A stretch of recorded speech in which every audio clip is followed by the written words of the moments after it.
دكتور محمد فريد اخيرا الحمد لله. يلا بينا. العيانين بتسال اسئله كتير، وعشان احنا عملنا الكامبين بتاع سؤال وجواب، وعشان نحاول دايما نجاوب على كل الاسئله بتاعت كل العيانين اللي بتسالك. طيب ده سؤال مهم جدا. هاخد وقت قد ايه عشان اوصل للوزن المثالي؟ طيب بصوا يا جماعه، هو احنا في كام كده كوت بنقولها او كام جاي زي شعار بنقوله. انا اهم من ان انا اوصل للوزن المثالي ان انا اوصل له في صحه كويسه. تمام؟ طيب الكتب بتقول ايه؟ ان انا هنزل 70 ل 80% من وزني الزايد هخسره في اول سنه ونص من العمليه. التارجت بتاعنا مش بس ان انا ده يحصل لي، التارجت ان انا انزل الوزن دوت في صحه كويسه، يعني باكل كويس وجسمي بينزل، بزود الماسل بالك عندي، بزود الكتله العضليه عندي، وبحرق من الدهون والحاجات اللي مش كويسه في جسمي.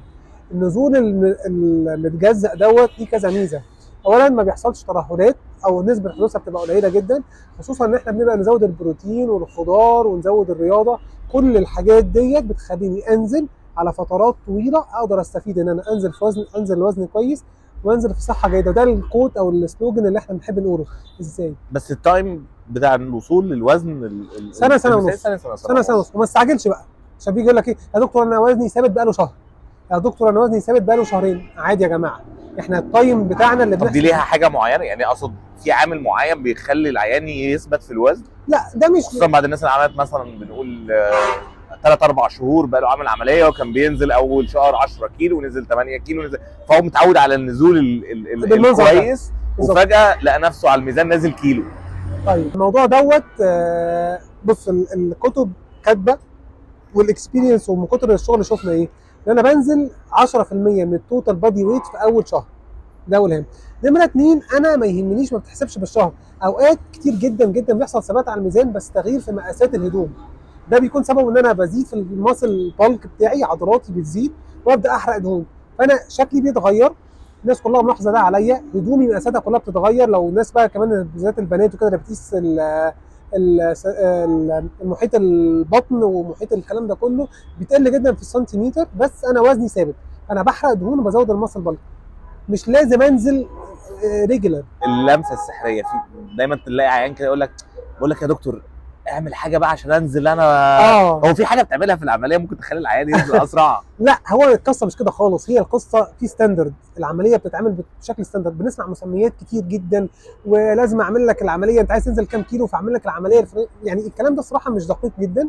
احنا بنعمل العمليه دي ليها ستاندرد، فيها معيار بيتقص عليه المعده، في حجم من المعده اللي هو 75% ما ينفعش نقل عنه. طب قص 80 عشان انزل اسرع؟ لا ما فيش الكلام ده. يعني يقول لك احنا بنشيل 85% من المعده، ده 85 مش هينزل ده. لا مش هينزل، هيحصل مشاكل.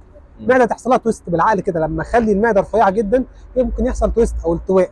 فاحنا عندنا ستاندرد بنلعب فيها. اصل انا بسالك الاسئله اللي العيانين بتسالها، هو جاي ده حقيقي نفسه يطلع من العياده بتاعتك بدل ما هو 120 130 كيلو عايز يطلع 60 70 ده حقيقي كيلو. ده حقيقي، وانا بنقول للعيان ده ان شاء الله ده هيحصل طول ما انت بتسمع الكلام، طول ما انت بتتبع التعليمات. ولسه بنشوف، انا جالي النهارده عيان في العياده يعني عامل عمليه بالظبط بقى له 7 شهور، كان 140 كيلو جاي لي 95 كيلو ما شاء الله. بيج ديفرنس، شخص تاني.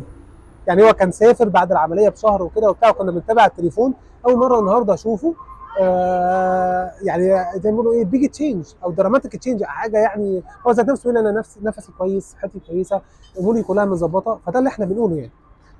ميرسي جدا يا دكتور محمد، بجد انبسطنا بعدتك، وان شاء الله نكمل ان شاء الله الكامبين بتاعتنا بتاعت سؤال وجواب. اوكي. والمره الجايه بقى عايزين نسال الاسئله الخطافي، عارف انت الاسئله بقى الخطافي الصعبه اللي احنا عايزين نجاوب عليها في تفاصيل اكتر في الحياه الشخصيه بتاعت العيانين. يا ريت انا ده بالنسبه لي مبسوط ان انا اتكلمت مع الناس، ورب يكون الناس استفادت. احنا كده موجودين، وابعتوا لنا واسالونا، وان شاء الله الدنيا